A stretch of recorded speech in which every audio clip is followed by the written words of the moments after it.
Hi everyone. It's been a few weeks. I have kind of a lot to talk about, and a goal to be more concise because um, I'd like my videos not to be quite as long. That being said, I have a few poems that I want to read, but because of the amount of things I want to talk about, I'm probably going to do a secondary video this week of just poetry. But if I don't share all of the poetry today, I do still plan on sharing a short one.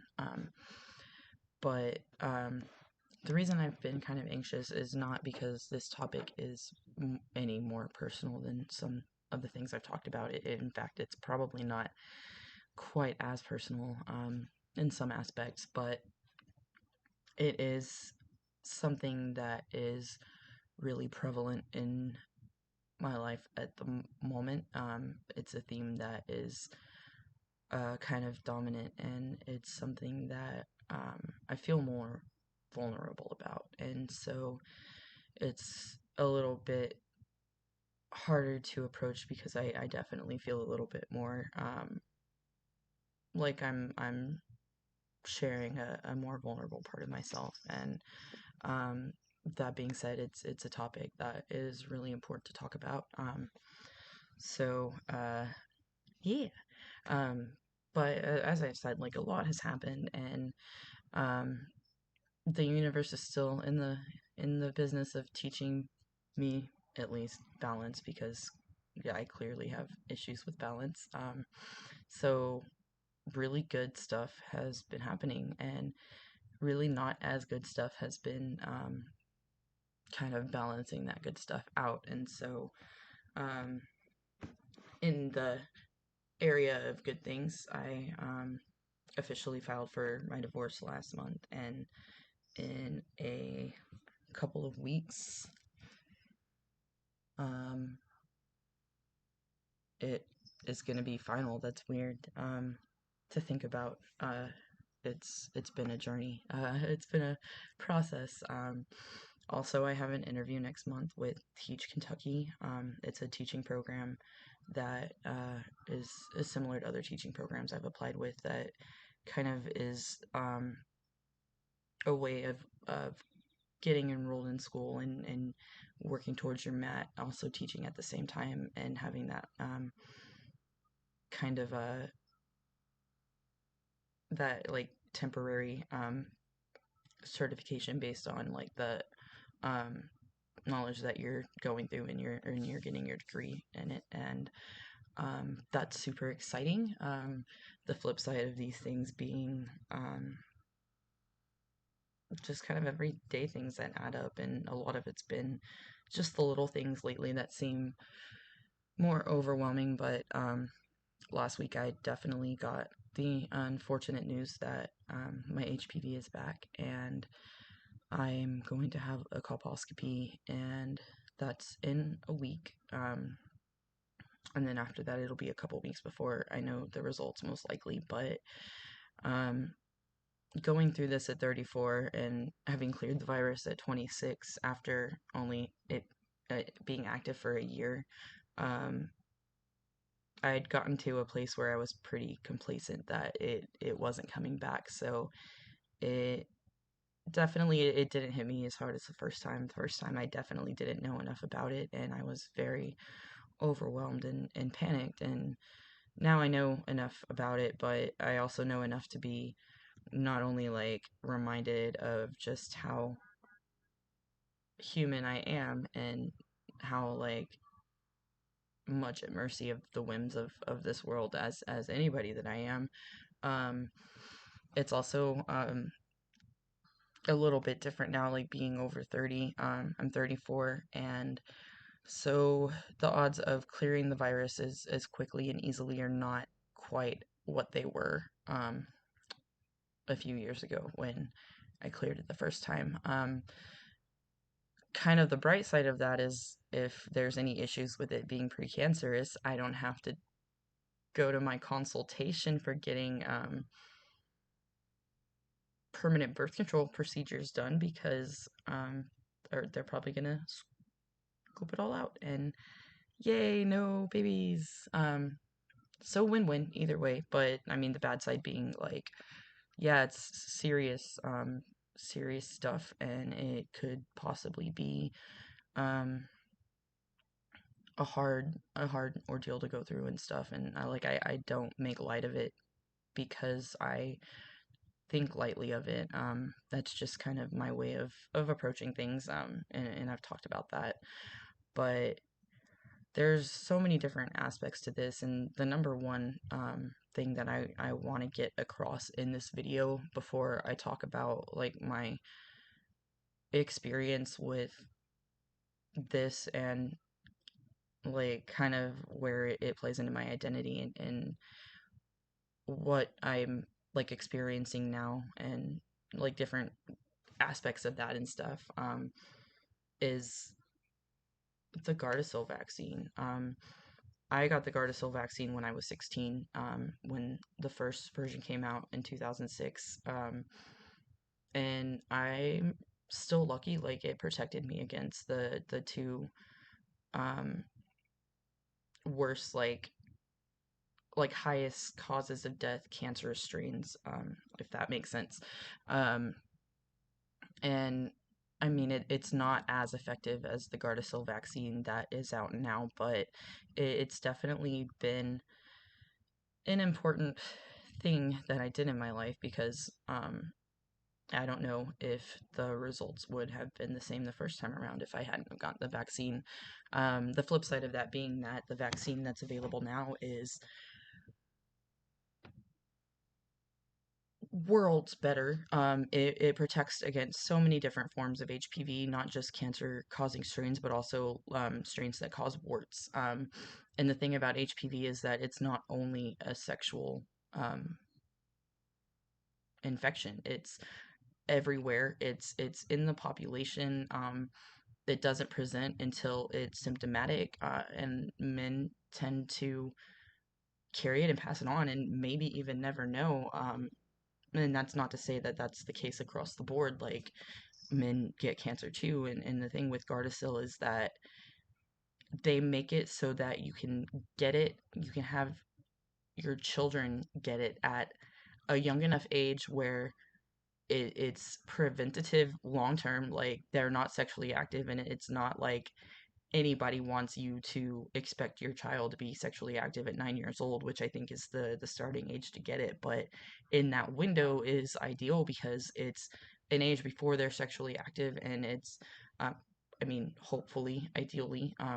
I don't purport to know everybody's life and stuff, but um, the bottom line is it's important and it's preventative, and there's a lot of willful ignorance out there, and um, it leads to unfortunate circumstances. It leads to really, really tragic outcomes. And at the end of the day, to be willfully ignorant over something that is a like proven to be one of the safest vaccines in um like out there and stuff, as far as side effects go, and be like so promising to prevent your child or a loved one or yourself from getting cancer down the line because something happened, something you might not have even been in control of or consented to, and you end up with this virus. Like it's so important to get this vaccine if you're in the age range, or if you have a child in the age range, to get it because you can't predict the future,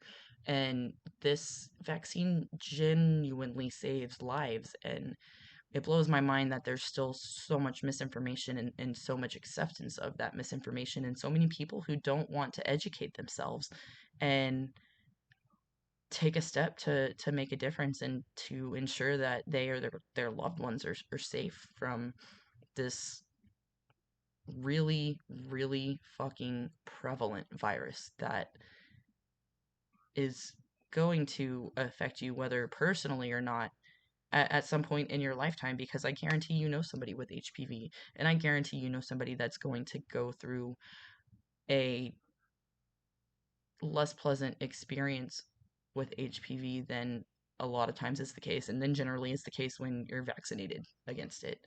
Um, And that all being said, I'll stop with the go get shot, go get your shots.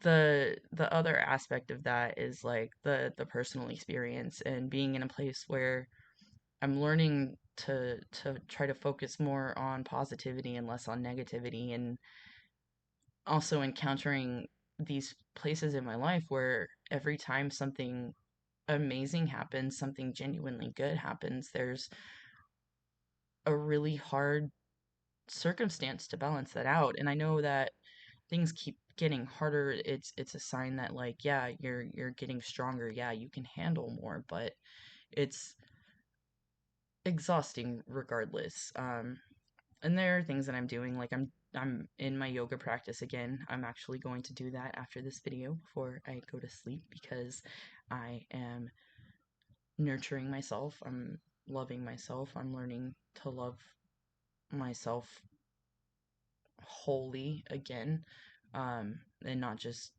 different aspects that I like versus aspects that I'm not as like proud of or not as um, excited about. But I'm honing my yoga practice again. I'm also drinking everyday dose. Super exciting. I didn't expect it to be very good after drinking mud water for a while, because mud water did not taste good, and everyday dose like tastes like some powdered cappuccino drink I drank as a teenager, and it's honestly not bad, and pretty sure it's going to effectively replace my coffee habit. It hasn't yet because I'm stubborn and I'm holding on, and that is um a trait of me across whatever like classification we're looking at, as far as being a Libra, having ADHD, like being just me in general.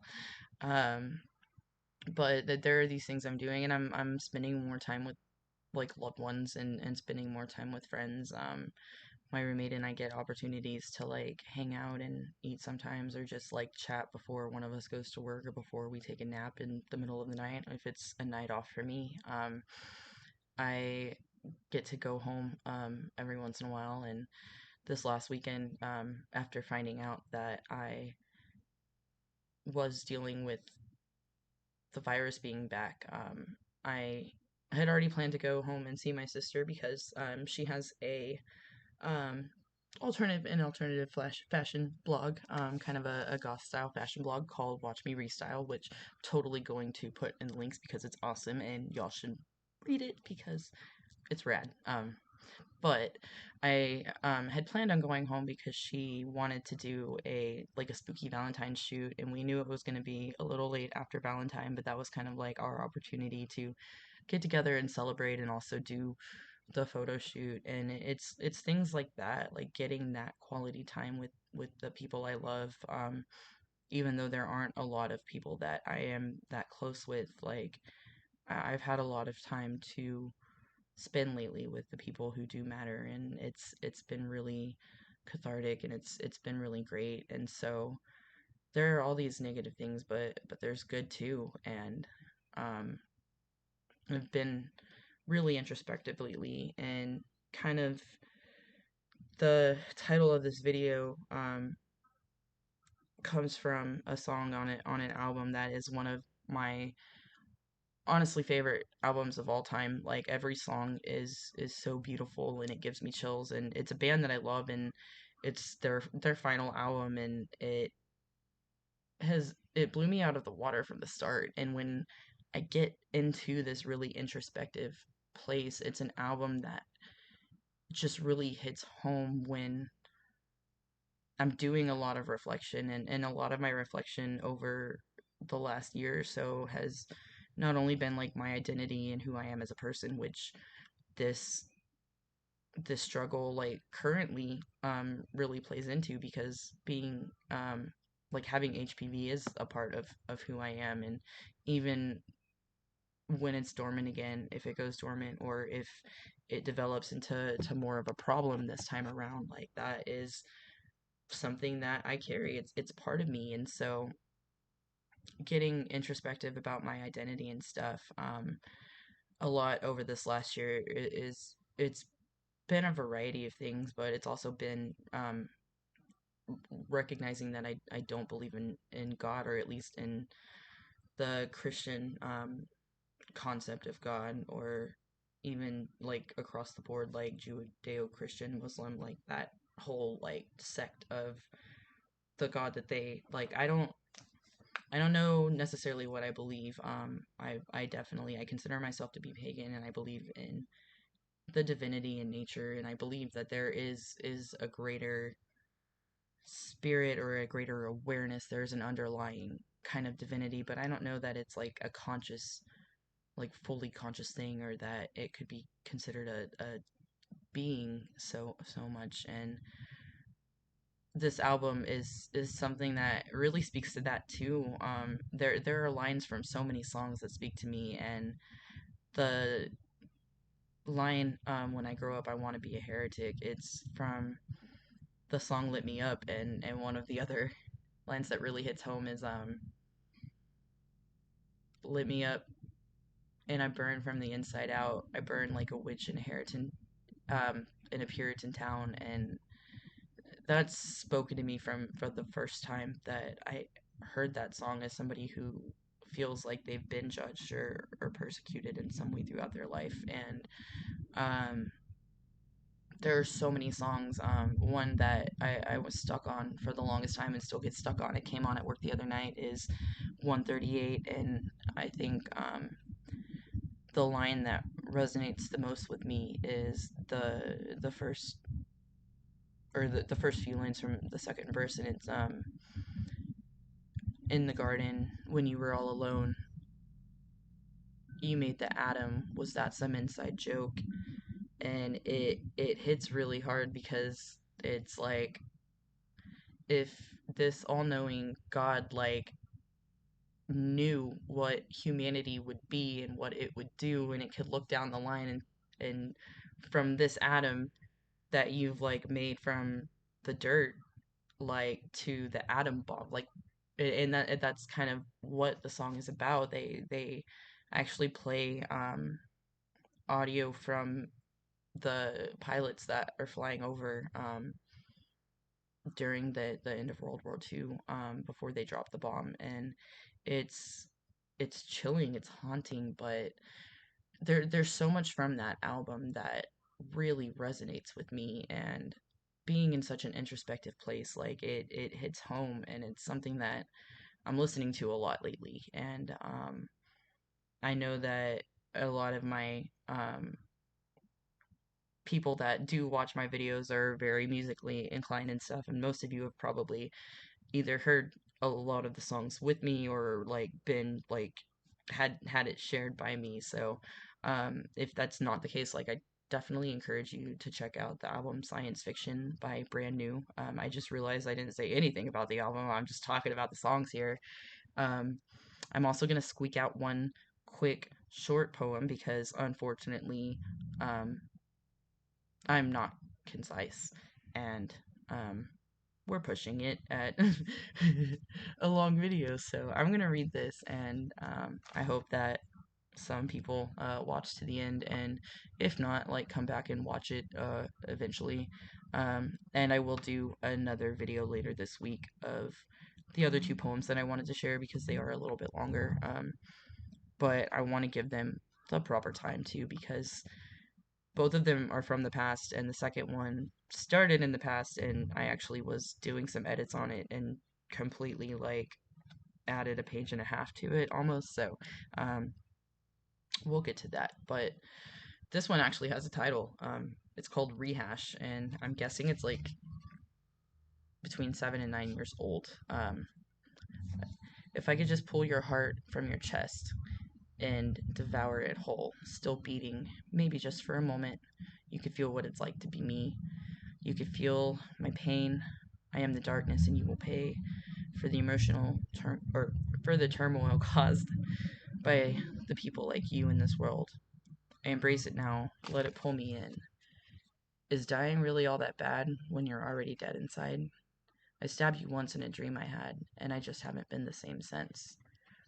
And I've read that several times, and I feel like it's definitely not finished. It doesn't fully flow, but it feels